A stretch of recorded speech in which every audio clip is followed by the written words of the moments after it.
Ya, bismillahirrahmanirrahim. Assalamualaikum warahmatullahi wabarakatuh semua. Waalaikumsalam Waalaikumsalam. warahmatullahi wabarakatuh. Oke, jadi tanpa kita melengahkan masa, Salam, saya sir. teruskan kelas kita pada hari ini ya.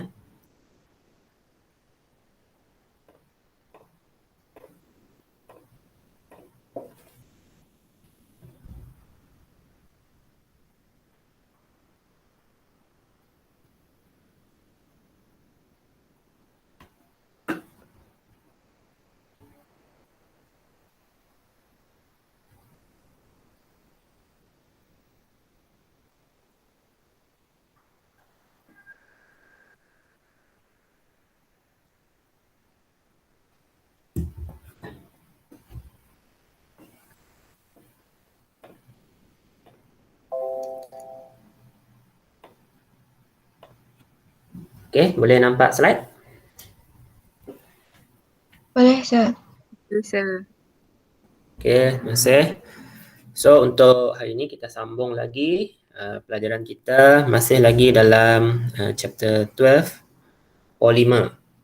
Oke, dan hari ini kita cuba cover 12.2 and 12.3 lah. Oke, sebab 12.3 tu dia tak banyak. So 12.2 natural rubber. Okay, so last week kita dah pun masuk 12.1 iaitu berkenaan polimer.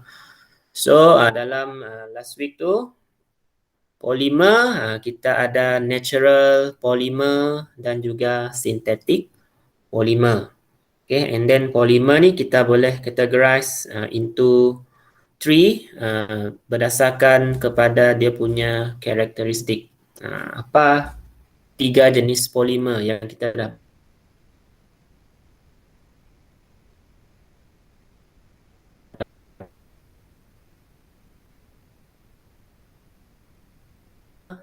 yang kedua apa dia? Siapa ingat? Polimer thermoplastik. Itu yang kedua. Yang ketiga apa dia? Thermoset. Yang ketiga polimer thermoset. Okey. So hari ini fokus kita ialah tentang natural rubber ataupun bahasa Melayunya getah asli. Okey, natural rubber and latex. Apa beza natural rubber dengan latex? Getah asli dan juga latex. Okay, latex is a white fluid obtained from rubber trees when the tree bark is tapped. Latex ni adalah cecair berwarna putih yang kita dapat daripada pokok getah apabila pokok getah itu ditoreh pada batang pokok tersebut. Natural rubber that is found in latex is a natural polymer known as polyisoprene. Okay. So natural rubber ni, getah asli ni adalah particles yang terdapat dalam latex tersebut. Latex ni secara umumnya lah white fluid. Okay. Natural rubber ni dia punya particles yang terdapat dalam white fluid tersebut. Contoh kita tahu air kan, apa yang ada dalam air? Dia ada hidrogen dengan oksigen. Lebih kurang macam itulah. Okay. So known as polyisoprene. Okay. Ada rajah di sebelah tu, kita lihat. Yang bulat ini ialah rubber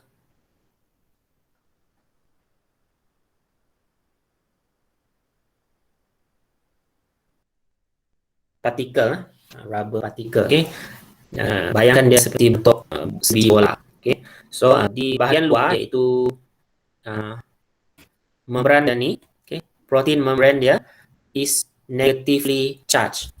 Okay, bahagian kulit lah, orang kata mudahnya, okay, kulitnya ataupun protein membran dia bercharge negatif. Di bahagian dalam itu yang terdapat polimer iaitu polyisoprene. Okay, ada banyak long chain polyisoprene di dalam zarah tersebut rubber particle. Okay. So polimer tu dipanggil polyisoprene, and then monomernya ialah isoprene. Okay. Latex is a colloid and not a solution. Rubber particles do not dissolve in water but disperse separately in water. Okay, kita tengok kepada structure polyisoprene and isoprene, iaitu monomernya. Okay, isoprene kita tengok dia ada carbon that have double bond. Ini monomer, isoprene, monomer bagi natural rubber. Okay, so dia ada double bond between carbon atom dekat hujung dan hujung yang satu lagi. Okay, ini sebagai satu unit monomer. Bila dia combine dengan monomer isoprene yang lain, okay, di sebelah kiri dan kanan, dia akan membentuk polyisoprene lah. Okay, dia macam ni.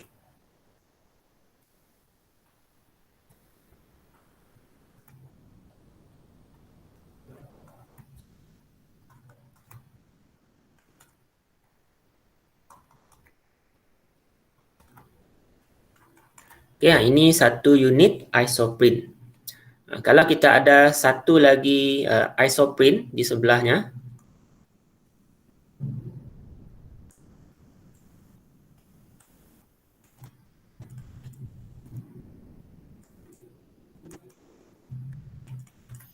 nanti dia akan berlaku natural polymerization lah, pempolimeran secara semula jadi. Okay, di mana yang karbon yang ada double bond ini dia akan tukar jadi single bond. Okay, yang single bond di tengah-tengah ni akan terbentuk double bond between carbon atom. And then di hujung ni, karbon yang dekat hujung ni dia akan buat formation single bond dengan karbon dari isoprene yang di sebelahnya. Ini jadi single, yang ini double, ini single. Begitulah seterusnya, okay? Dia membentuk satu polimer yang panjang di sebelah kiri dan kanannya. So ini satu unit isoprene. This one is another unit of isoprene. So bila bergabung dia jadi polyisoprene. Okay, monomer for polyisoprene is isoprene or with the IUPAC name, nama dalam unit IUPAC 2-methyl but 1,3-diene. The protein membrane of rubber particle is negatively charged on the outer surface. This causes rubber particle to repel each other, preventing coagulation. Okay, ini yang saya dah cerita tadi lah. Protein membrane ini dia bercas negatif. Okay, so kita tengok diagram di bawah. Okay, kalau kita ada two rubber particle, bila dia collide, bila dia berlanggar, dia akan melantun ataupun menolak satu sama lain lah. Okay, repulsion. Sebab dia punya protein membrane itu bercas negatif. So negatif dengan negatif, dia akan saling menolak. Okay, so ini akan menghalang, preventing coagulation. What is coagulation? Nanti kita akan explain lepas ni. So negative protein membrane ni dia akan repel each other. And then characteristic of natural rubber, the characteristic of natural rubber depends on rubber polymer that are natural elastomer polymer. Jadi natural rubber ni dia adalah natural elastomer polymer. Kita dah belajar ni elastomer polymer. Iaitu dia kenyal lah, dia boleh ditarik, okay, diregang dan dia akan mengecut semula, kembali ke bentuk yang sebelum ditarik. The presence of double bond, okay, between carbon atom in the rubber polymer structure affect the resistance of natural rubber towards oxidation by air. Okay. So disebabkan ada double covalent bond, okay, dalam rubber polymer structure ni, dia akan mempengaruhi resistant ketahanan natural rubber terhadap pengoksidaan toward oxidation. Maksudnya bila ada double covalent bond, dia mudah oxidize. Okay, dia akan react dengan oksigen, so berlaku oxidation lah di situ. Bila berlaku oxidation, dia akan mengubahlah karakteristik natural rubber tersebut.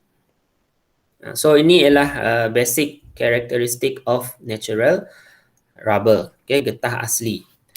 Soft, okay, remark soft, quite solid at room temperature, elastic, okay, can be stretched and can return to its original shape when released. Low heat resistant. At high temperature, natural rubber will become soft and sticky. Okay. Electrical insulator. Natural rubber can conduct electricity and is good electrical insulator. Easily oxidized. Oxygen in the air can react with double bond between carbons and cause natural rubber to be oxidized. Reactive to chemicals. React easily with acid, alkalis, and organic solvent. And then waterproof, water impermeable, dia tidak dapat ditembusi oleh air. So this is the characteristic of natural rubber. Okay, tengok ni yang dia kata soft tadi, soft, white, solid. Okay, latex ini tadi dia dalam bentuk liquid, dalam bentuk cecair, dia mengalir keluar daripada pokok getah. Itu dalam bentuk liquid. Tapi bila kita biarkan dia lama-lama, beberapa jam sehingga lebih dari sehari, dia automatik akan menjadi solid. Kita panggil dia sebagai coagulate. Okay, untuk pelajaran yang seterusnya. So ini ialah produk daripada natural rubber. Kita boleh guna untuk buat tayar, okay, buat boots, gelang getah, sarung tangan dan tapak kasut. Okey, yang ini.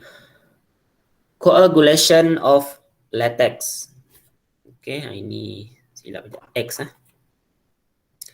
Latex is collected in liquid form for processing, or it can be left to coagulate and to be collected a day after it was tapped. Jadi mungkin sesiapa yang ada pengalaman pergi ke kebun pokok getah ni, okay.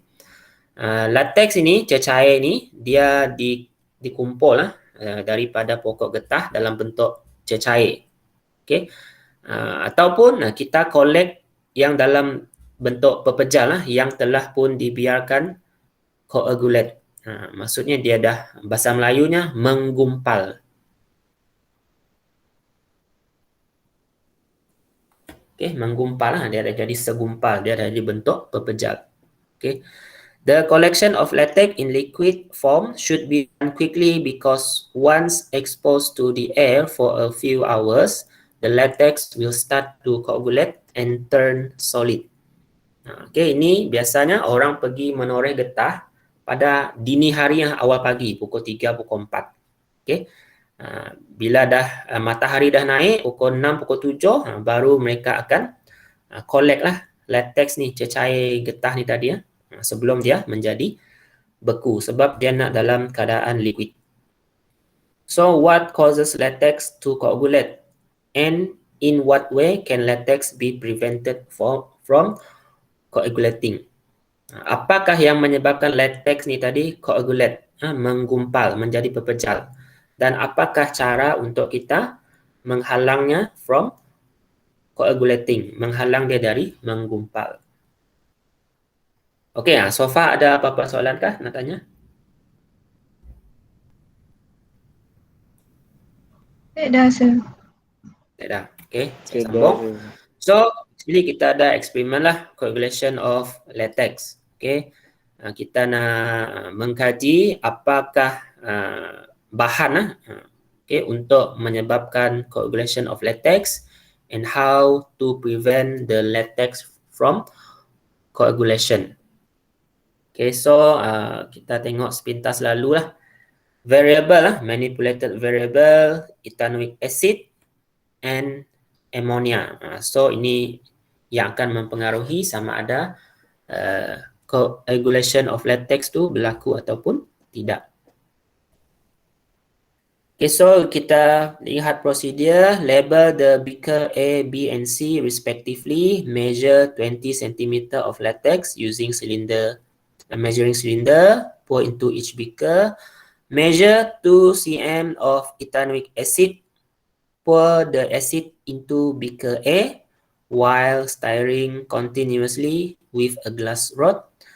Step 3 is repeated by replacing ethanoic acid with ammonia for beaker B, while beaker C acts as a control. The observation is recorded. So kita ada 3 keadaan lah. A ada acid, B ada ammonia iaitu alkali, and C dia tak dimasukkan apa-apa. Okay, so this is what we will get lah. Okay, observation kita. So ada 3 set observation latex coagulate bila kita tambah dengan acid. Tengok masanya. Kalau kita buat eksperimen ni pukul 8 pagi, okay, 8.5 minit, kita akan dapat lihat latex coagulate. Dia dah menggumpal, dia dah jadi solid. Okay, in beaker 2, beaker B, latex and ammonia. Okay, start pukul 8 pagi. Pukul 2 petang, 2 p.m., latex tu still in liquid form. Latex does not coagulate. Okay, and then in beaker 3, beaker C, sama juga, start pukul 8 pagi, 2 petang, 2 p.m., latex coagulate. Okay, so berdasarkan observation di sini, kita boleh tahu ethanoic acid ataupun acid can cause coagulation of latex. Boleh menyebabkan latex itu menggumpal menjadi solid. And then kalau latex itu kita campurkan dengan ammonia, kita boleh menghalang latex from coagulate. Kita menghalang latex daripada menggumpal menjadi berpejal. Dia still lagi dalam bentuk liquid. And then latex only kita biarkan saja selama beberapa jam, last akhirnya latex itu juga akan coagulate. Apa sebabnya? Padahal kita tak campurkan asid pun. Kenapa dia boleh coagulate? Okay, so observation yang tadilah. Discussion. Which substance cause latex to coagulate and which substance prevent latex from coagulating? So the answer, latex coagulate, ethanoic acid. Prevent latex from coagulate, ammonia. Explain your observation of beaker C. Beaker C ni tadi kita tak campurkan apa-apa, tapi lepas beberapa jam latex coagulate, dia menggumpal jadi berpejal. So what happened? Okay, jawapan number 2. When latex is exposed to air, bacteria from the air slowly attack the protein membrane to produce lactic acid. The lactic acid helps to coagulate the latex. Okay, so inilah sebabnya walaupun kita tak campurkan acid di awalnya, tapi latex still coagulate. Disebabkan ada bakteria. Bakteria dalam udara ni, dia masuk dalam latex, okay? Dia menghasilkan acid, okay? Lactic acid. So bila ada acid tu, acid ni ada hydrogen ion lah. Okay? Hydrogen ion ni akan neutralize the negatively charged protein membrane ni tadi. Okay, next kita akan lihat proses coagulation tu dengan lebih mendalam lah. Okay, so asalkan ada acid, tak kisahlah kita tambahkan acid ataupun acid produce by bacteria from the air, latex itu tetap akan coagulate, menggumpal. What substance can be used to replace ethanoic acid and ammonia? Okey, contoh jawapannya, kalau ethanoic acid kita ganti dengan methanoic acid, and ammonia kita gantikan dengan methylamine. Methylamine. Conclusion, can the hypothesis be accepted? What is the conclusion? Kita tengok balik hypothesis lah. Okay, so hypothesis accepted.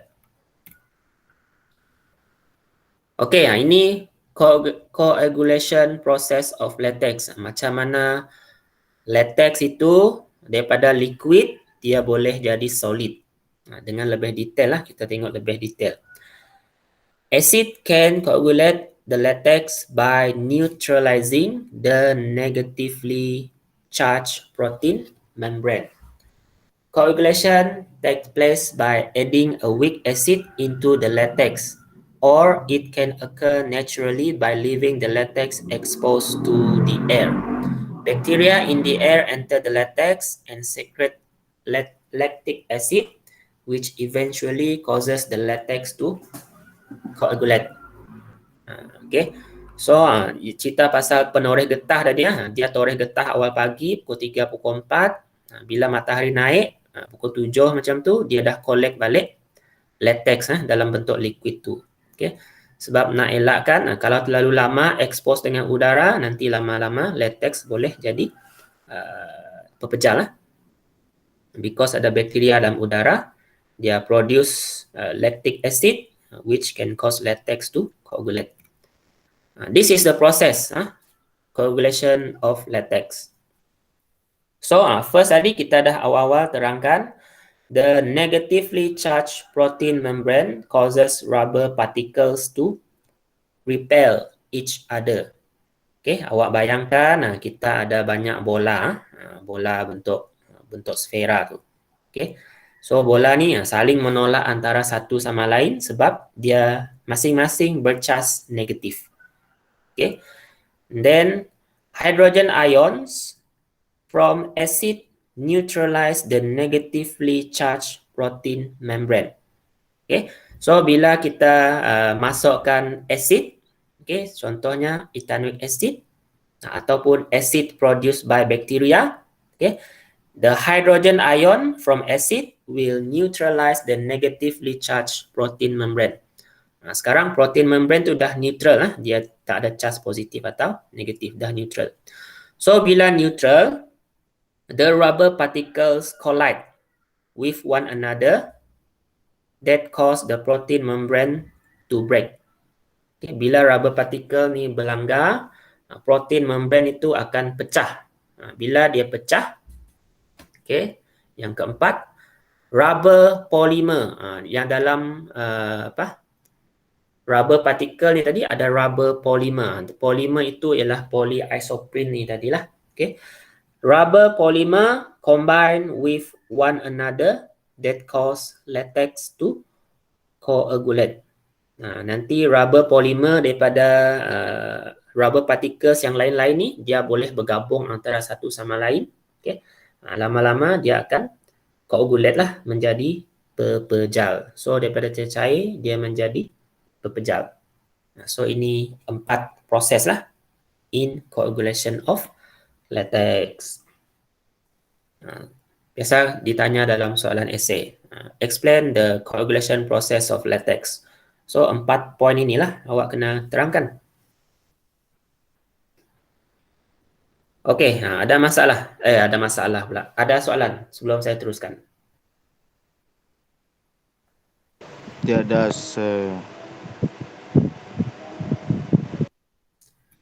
Okey, tiada. Seterusnya, how to prevent coagulation of latex. Kita nak mengelakkan latex itu daripada coagulate. Latex is also needed in liquid form to produce specific products such as gloves and rubber tubes. Alkaline solution such as ammonia is added into the latex to ensure that coagulation does not take place. Alkaline solution consists of hydroxide ion that can neutralize the acid produced by the bacteria. The protein membrane of rubber particles remain negatively charged, and rubber particles will continue to repel when they draw near one another. So, berdasarkan eksperimen tadilah, kita nak prevent latex from coagulate, kita cuma perlukan tambahkan alkaline solution seperti ammonia. So, kita kaitkan dengan cerita penoreh getah tadi. Okay. So, dia nak maintain latex itu dalam bentuk liquid. Dia dah collect dah semua dalam tong. Macam mana dia nak maintainkan latex itu dalam bentuk liquid? Dia akan campurkan dengan ammonia solution. So that the latex still in liquid form, masih dalam bentuk cecair untuk dihantar ke kilang. Dah sampai kilang, barulah boleh dia hasilkan glove pula. Okay. Sebab glove dia ada acuan, acuan bentuk tangan, celup dalam latex, baru dia boleh menghasilkan sarung tangan.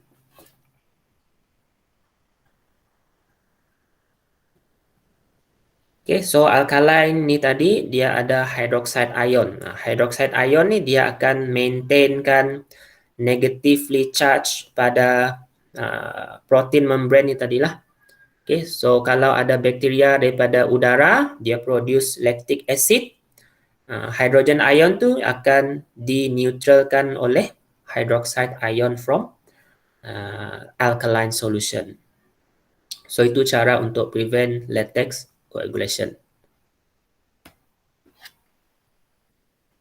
Okey, itu yang kedua. Yang ketiga, kita nak bercakap tentang vulcanization of rubber. Okey, apa pula vulcanization of rubber?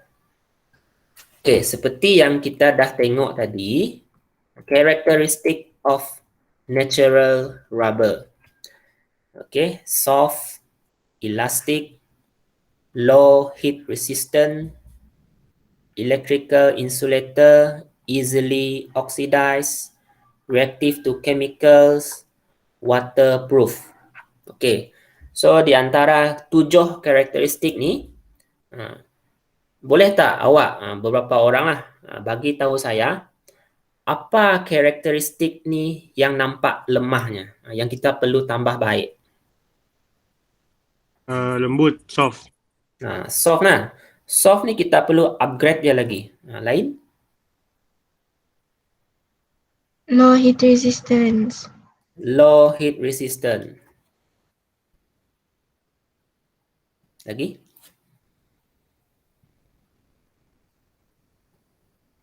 Easily oxidized.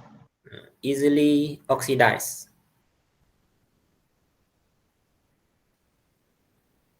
Okay, yang terakhir mungkin ini reactive to chemical. So, dalam banyak-banyak karakteristik ni, dia ada nampak kekurangannya di situ.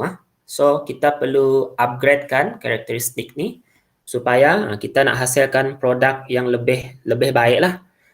Kalau awak hasilkan glove, okay, tapi guna natural rubber, low heat resistant, nanti bila awak pakai glove tu, awak pegang benda yang panas sikit, dia dah jadi soft and sticky. So, kita kena upgrade lah karakteristik tersebut. Upgrade dia melalui vulcanization of rubber. Okay, natural rubber is soft and easily oxidized when exposed to the air for a long period of time. This condition renders natural rubber unsuitable to be used for certain conditions or application. So, bila kita hanya guna natural rubber itu sendiri untuk produce benda, okay, dia banyak kekurangan lah. Disebabkan dia ada banyak kekurangan karakteristik tu tadi, low heat resistant dan sebagainya, easily oxidized. So, apa kita buat? Kita buat vulcanization. Vulcanization is a process of producing rubber that is more elastic and with better quality through the production of cross links between polymer chains. Okay, kita buat vulcanization. So, apa hasil dia lepas vulcanization? Okay, this condition makes vulcanized rubber. Okay, natural rubber yang kita dah buat vulcanization process, kita panggil sebagai vulcanized rubber. Okay, so vulcanized rubber ni is more elastic and has high heat resistance. Dia tahan terhadap haba yang tinggi dan lebih elastik. This unique characteristic of vulcanized rubber allow various items to be produced compared to unvulcanized rubber. Okay, so bila kita dah upgrade karakteristik rubber ni, kita boleh buat macam-macam lagi bahan. Charles Goodyear is recorded as the individual who discovered and patented the vulcanization process in 1844. Okay, pernah dengar tak Goodyear? Jenama payah kan? Okay, so Charles Goodyear ni ialah direkodkan sebagai orang pertama yang menemui dan mempatenkan proses vulcanization ini. Yeah. So what happened during vulcanization process? Okay, vulcanization process, the double bond between carbons found in rubber molecule will react with sulfur or other substances to produce sulfur cross links. Okay, kita tengok structural molecule dalam diagram tu. Cuba awak tengok double bond yang ada bulatan putus-putus tu. Okay, tu carbon yang ada double bond between carbons. Okay, so dalam vulcanization ini biasanya kita akan tambah suatu bahan lain for example, kalau kita tambah sulfur. Okay, if we use sulfur, we will produce sulfur cross link between rubber polymer. Okay, tengok awak bandingkan sebelum dan selepas. Okay, mula-mula rubber polymer tu setiap rantai tu setiap chain itu dia ada double bond, okay, between carbon atom. Lepas kita buat vulcanization, okay, double bond itu akan jadi single bond, and then carbon yang awal tadi ada double bond, dia akan buat a new bond with sulfur. Okay, a new bond with sulfur, and then dia akan buat cross link lah dengan rubber polymer yang lain. Okay, daripada dia awak bayangkan dia seutas benang macam ni. Bila kita buat vulcanization, okay, dia dah jadi macam bentuk jaring dan net. Dia bersambung-sambung macam ni. Okay, so di sini dia dah ada sulfur cross link. Sulfur cross link. So bila dia menghasilkan vulcanized rubber, ciri-cirinya akan di-upgrade lah menjadi lebih kuat. Rubber ni tadi akan menjadi lebih kuat, stronger and more elastic. Okay, ada apa-apa tak kemuskilan ataupun nak tanya bahagian ini?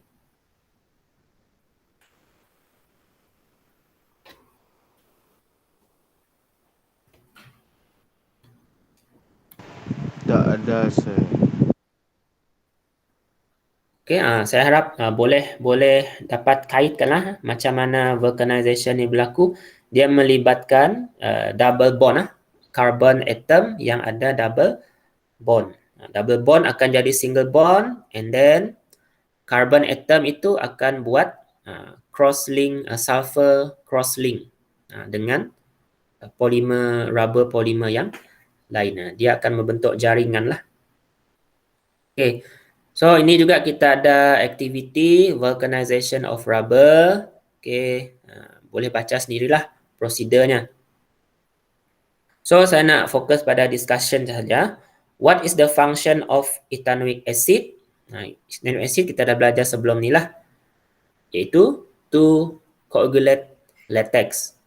Sebelum kita nak hasilkan vulcanized rubber, latex itu ialah dalam bentuk liquid. Okay, kita beli latex tu dalam bentuk liquid. Okay. Maksudnya sini latex itu dia ada amonia dalam tu untuk elakkan dia daripada coagulate. So kita tambahkan acid to make so that the latex can coagulate. Why does latex need to be spread out on the white tile? Kalau awak lihat procedure number 3 ya. Okay. To make a thin and flat layer of coagulated latex. Kita nak menghasilkan lapisan latex yang nipis dan rata. Supaya senang kita nak buat vulcanization nanti. How do you know vulcanized rubber is successfully produced? Macam mana kita nak tahu kita dah menghasilkan vulcanized rubber? Kita lihat pada karakteristik dia. Okay. So hasil kita tu kita boleh cuba tarik dia lah. Kita akan dapati vulcanized rubber is more elastic and harder than unvulcanized rubber. Sebelum kita tambah dengan disulfur dichloride. Dichloride ini bahan yang mengandungi sulfur kita tambah. Dia akan jadi vulcanized rubber. Okey, itu kalau kita guna sulfur, okay, in vulcanization. We also have alternative vulcanization methods. Kenapa perlu ada alternative vulcanization methods? Okay. Vulcanization by using sulfur is the main method used to produce vulcanized rubber from natural rubber. This vulcanization method cannot be used for certain types of rubber, particularly synthetic rubber, which does not contain double bond between carbon atom. Okay. Vulcanization menggunakan sulfur, dia tidak sesuai untuk jenis getah sintetik, synthetic rubber. Because dalam getah synthetic rubber, dia tidak ada double covalent bond. So kalau tak ada covalent bond, macam mana dia nak buat sulfur crosslink? That's why perlu ada alternative vulcanization method. So contohnya ialah seperti kita dapat lihat dalam diagram di sebelah, kaedah peroxide, iridation, and metal oxide. Ini kaedah lain lah selain daripada guna sulfur. Tapi kita tidak bincangkan mendalam apa itu peroxide method, iridation dengan metal oxide ni. Cukup kita tahu nama aja sajalah. Okay? Kalau awak nak tahu lebih lanjut, boleh Google saja. So, vulcanized rubber produced from these three methods is free from sulfur and more environmentally friendly. Itu yang penting lah. Bila kita pakai sulfur ni bila dia terbebas ke udara, dia boleh react dengan oksigen, produce sulfur dioxide. Sulfur dioxide dia boleh dissolve in water, dissolve dalam air hujan dan sebagainya. So akan menghasilkan acidic rain, hujan asid. Hujan asid dia akan menyebabkan masalah pencemaran lah, okay, pencemaran alam. Tanah jadi berasid, air sungai jadi berasid, mempengaruhi kehidupan. So to avoid that, we use alternative vulcanization tadilah selain menggunakan sulfur, so that free from sulfur and more environmentally friendly, lebih mesra alam. Kita tak cerita tentang mendalam tentang ketiga-tiga alternatif ni. Okey, ini kita nak eksperimen membanding vulcanized rubber and unvulcanized rubber. Okey, awak boleh go through lah, baca sepintas lalu nanti. Cuma saya nak tunjukkan tentang discussion. Okey. Which rubber strip shows the highest elongation? Yang mempunyai pemanjangan yang paling tinggi. Okay. Maksudnya di sini bila kita tarik, dia jadi sangat panjang. Okay. So jawapannya ialah unvulcanized rubber. Sebab dia tadi soft kan, dia lembut. So kita boleh tarik dengan panjang. Which strip is more elastic? Vulcanized or unvulcanized rubber? So jawapannya ialah vulcanized rubber. Dia more elastic. It return to its original length after the weight is removed. Okay. Dia kembali ke bentuk asal apabila pemberat tu dialihkan. Kalau unvulcanized rubber, lepas kita letak pemberat, dia mungkin, contoh kalau asal dia panjang 10 cm, kita letak pemberat, lepas tu kita alih semula pemberat, dia tidak akan kembali ke 10 cm. Mungkin dia jadi 10.5 cm. Okay. Maksudnya dia dah jadi kurang elastik lah. Predict which rubber will snap first if the mass of weight continues to increase. Okay, jawapannya unvulcanized rubber. What can be concluded from this experiment? Vulcanized rubber is more elastic than unvulcanized rubber. Okay, awak ambil ni lah screenshot ini untuk tengok kemudian. Ataupun nanti saya upload dalam Telegram. Okay, last untuk vulcanized rubber ni, properties of vulcanized rubber. Okay, the formation of sulfur crosslink reduce the double bond between carbon that makes it harder to oxidize. Okay, sebab vulcanization ni tadi berlaku pada double bond. So double bond dah jadi single bond. Bila dah jadi single bond, okay, tak ada lagi double bond lah. So, tak ada double bond maksudnya susah untuk dia react dengan oksigen, susah untuk dia oxidize. Strong sulfur crosslink prevent the rubber polymer from sliding when it is stretched and can return to its original shape when released. Okay, bila ada sulfur crosslink, okay, rubber polymer ni dia susah untuk sliding, okay, dan dia boleh kembali ke bentuk asalnya lah. High heat energy is needed to break the linkage. This condition makes vulcanized rubber more elastic and has high heat resistance. This unique characteristic of vulcanized rubber allows various items to be produced compared to unvulcanized rubber. Okay, ini perbandingan lah. Okay, characteristic between vulcanized rubber and unvulcanized rubber. Vulcanized rubber more elastic, hard, high strength, resistant to high heat, more resistant to wet oxidation. Unvulcanized rubber less elastic, soft, low, less resistant to high heat, easier to be oxidized. So untuk kalau dalam exam lah, okay, cerita pasal exam, bahagian ni boleh ditanya dalam soalan essay. Okay. Compare the difference of characteristic between vulcanized rubber and unvulcanized rubber. So, untuk jawab, buatlah jadual macam ni. Okay, senang-senang awak dapat 10 markah. Janji kena tahulah, kena hafal dia punya karakteristik. Okay, so saya stop di sinilah. Tak sempat nampaknya masuk synthetic rubber. Masa dah semakin hampir ke 12.30. Ada soalan setakat ini? Setakat ini boleh faham je. Apa? Tidak. Setakat ini Tidak boleh soalan? Tidak soalan. Boleh difahami? Saya rasa tak ada masalah Boleh, sebab boleh. semua ni fakta je lah. Okay, kalau boleh, so kita Boleh, sir. stop di sini.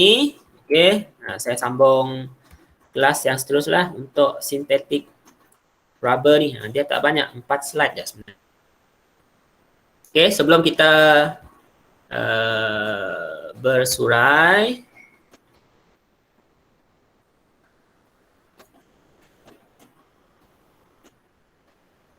okay, kita ada berapa orang?